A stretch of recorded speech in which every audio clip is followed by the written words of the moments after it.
जय हिंद। जैसे कि आप सभी को पता है कि आज 26 जनवरी है, तो हैप्पी रिपब्लिक डे। आज के दिन से आज हम नई शुरुआत करते हैं। कक्षा 8 में जो गणित का विषय है, तो आप सभी को पता होगा कि गणित के जो पेपर है वो हमारा किस तारीख को है। कक्षा 8वीं का आप लोगों ने टाइम टेबल देख लिया होगा, यदि नहीं देखा है तो जल्दी से जल्दी देख लें, क्योंकि गणित का ही आपका पहला पेपर है और ये है 23/3/2023, यानी कि 23 मार्च को आपका पेपर रहेगा। ठीक है, तो इसके लिए अब पूरे 2 महीने भी नहीं बचे हुए हैं, तो इसकी अच्छे से तैयारी करनी है। तो आपको हम आज परीक्षा दिन के जो इम्पोर्टेंट क्वेश्चन है उससे हल करवा के बताएंगे। इसमें आपको कक्षा 8 का जो बोर्ड हो गया है उसका पैटर्न पहले हम देख लेते हैं कि पेपर का पैटर्न कैसा आएगा। उसमें क्या है, उतना कठिन पेपर नहीं आना है, बिल्कुल आसान आएगा। आपका 10 नंबर के विकल्प आएंगे।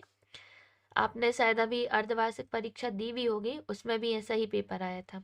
तो वही ये है कि 10 नंबर के विकल्प आएंगे, वो एक एक नंबर के रहेंगे, तो ये 10 नंबर आपके ऐसे हो जाएंगे।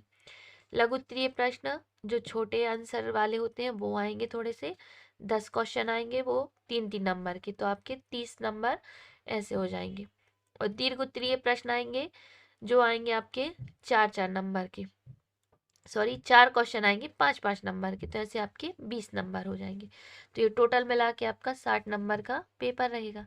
इसमें से मात्र आपको उच्च क्रम सोचने वाले प्रश्न कितने, 10%, यानी 10% पेपर ही कठिन आएगा। अगर आप 60 का निकालें 10% तो 6 होता है, यानी कि 6 नंबर का पेपर बस आपका कठिन आएगा, वो भी उतना कठिन नहीं आएगा। इसमें से आपको पता होना चाहिए कुछ आपके पार्ट हट चुके हैं, जैसे कि पार्ट 4 है, पार्ट 10 है और 16, ये 3 अध्याय आप लोगों को नहीं करने हैं। और परीक्षा अध्ययन में ये आगे कुछ सेट भी दिए हुए हैं, इस आधार पर ही बिल्कुल पेपर आएगा कि ये 10 क्वेश्चन आएंगे, फिर ये आएंगे यहाँ से 11वां क्वेश्चन से लेकर आपका 20वां तक, और फिर ये 4 थोड़े से 5-5 नंबर के, तो इनको भी आप लोग देख लीजिए।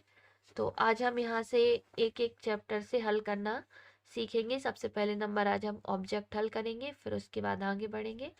तो यदि आप लोगों के लिए और भी हेल्प की ज़रूरत पड़ती है कि ये जो सेट है इनको ही अगर आप अच्छे से हल कर लेंगे तब भी आपका पेपर आसानी से पास हो जाएगा। तो आपको बोर्ड के एग्ज़ाम को ये नहीं सोचना है कि बोर्ड एग्ज़ाम है तो थोड़ा कठिन होगा, कुछ कठिन नहीं होता, जैसा अभी तक नॉर्मल देते आते हैं वैसा ही रहता है। अगर आपको ज़रूरत पड़ेगी तो हमें कमेंट करके बताइए, तो हम इसकी भी आपको वीडियो बना देंगे। चलिए शुरू करते हैं। हमारा पहला क्वेश्चन है, परिमेय संख्याओं का गुणनफल सदैव क्या होता है। तो ये रहेगा हमारा एक परिमेय संख्या। तो सबसे पहले नंबर आपको परिमेय संख्याओं की जानकारी होनी चाहिए। आज हम उतनी डिटेल में नहीं पढ़ेंगे। तो परिमेय संख्या क्या होती है अपनी, P/Q के रूप में जिन्हें हम लिख दें। ठीक है, तो ऑप्शन नंबर बी। दूसरा है परिमेय संख्या नहीं है, तो ये भी है, ये भी है, ये भी है, लेकिन ये नहीं है। तो आपको बता दें कि करनी के अंदर जब कोई हम अभाज्य संख्या लिख देते हैं तो वो क्या है, हमारी अपरिमेय संख्या कहलाती है, परिमेय संख्या नहीं कहलाती है।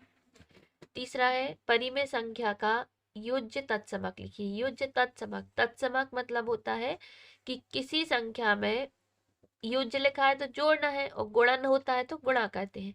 तो किसी संख्या में ऐसी कौन सी संख्या होती है जिसे हम जोड़ दें तो हमें वही की वही संख्या मिलती है। तो जैसे कि अपन किसी संख्या में यदि 0 जोड़ दें यानी 0 जोड़ दें तो हमें वही की वही संख्या मिलती है, तो इसका आंसर हो जाएगा ए। चौथा है परिमेय संख्या सहचर गुणन है। तो सहचर नियम के बारे में आपको पता होना चाहिए, तभी आप इसका हल बता सकते हैं। तो सहचर नियम होता है कि या तो हम a+b कर लें और बाद में c जोड़ दें, या फिर b और c को पहले जोड़ लो और a को बाद में।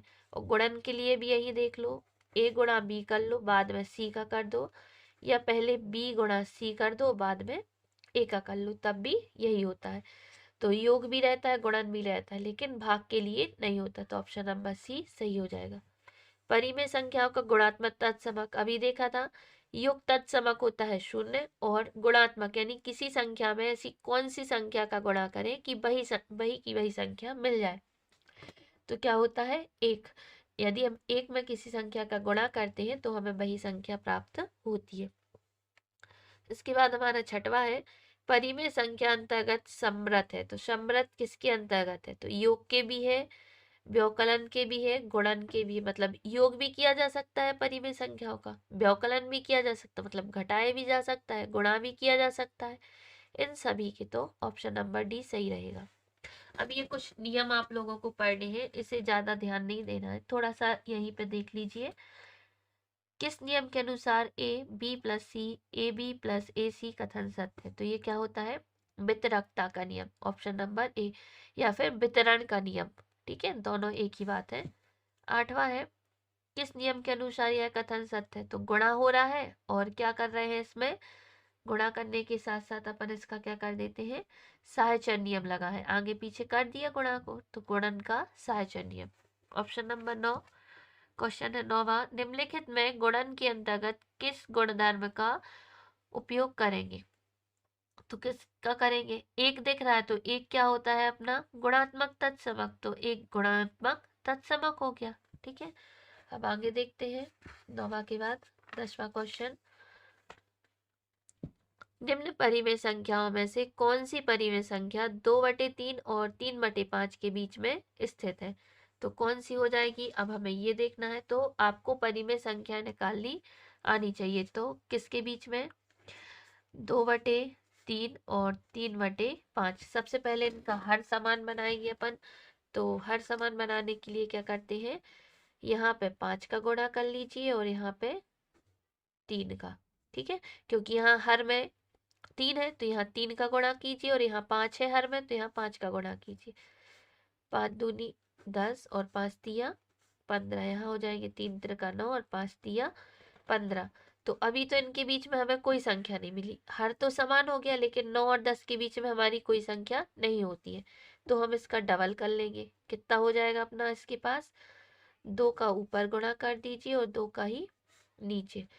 तो कितना हो जाएगा ये 20 बटे में कितने हो जाएंगे 30, और यहाँ 9 दूनी 18 बटे में 30, यानी 20 और 18। तो एक कौन सी संख्या मिली हमें, 19। 20 और 18 के बीच में कौन सी संख्या होती है अपनी, 19। तो इसका आंसर हो जाएगा 19 बटे में 30, यानी कि ऑप्शन नंबर सी हमारा सही रहेगा। ठीक है, कभी कभी ऐसा नहीं होता है तो कुछ काट के भी वो पूछ लेते हैं।